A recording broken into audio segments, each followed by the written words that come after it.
Hola, buenas, soy Daniel Hortensi de la Universidad Autónoma de Barcelona Y yo soy Andrés Martín de la Universidad Autónoma de Madrid. y estamos aquí para explicar el sector que hemos excavado este año 2007 en el yacimiento de Valencia la Bella. Que es el sector número 1000. Inicialmente encontramos aquí ya el nivel geológico. Vemos que hace una pequeña depresión hacia el interior y sobresalta en los extremos, y también aquí este muro se fundamenta justo encima del nivel geológico. Encontramos también esta estructura negativa.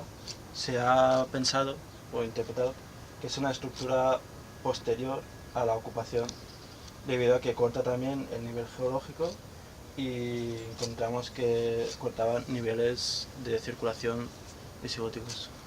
Sí, seguramente nos encontramos en un espacio adyacente a la muralla de Valencia la Bella, que posiblemente sería un carril o una vía de circulación de carácter militar para la circulación de tropas, dado que el yacimiento posiblemente tenía este carácter. Y aquí tenemos una serie de estructuras, un muro que nos indicaría una posible área residencial urbana, y pues sería en este carril en el que hemos encontrado las dos estructuras negativas. Conforme fuimos excavando esta primera estructura, pensamos que se trataría de un silo. Sin embargo, debido a distintas características como la tierra de un color verdoso y la forma, hemos pensado que seguramente se trate de una fosa séptica que se debe a una reutilización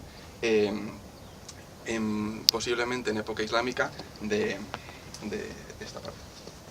Por otro lado también encontramos esa estructura adyacente a la muralla. Tiene una forma de L muy pequeña, no sabemos exactamente a qué se debe, y resulta muy curioso debido a que se corta tanto por este muro y hacia esa dirección también se corta. Sin embargo, no encontramos nada que la corte precisamente.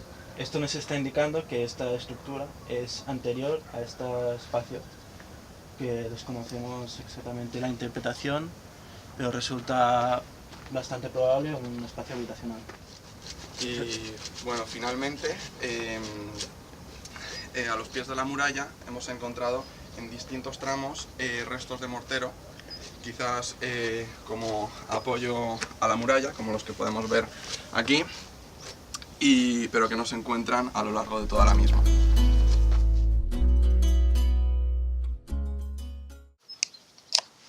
Yo soy Jordi.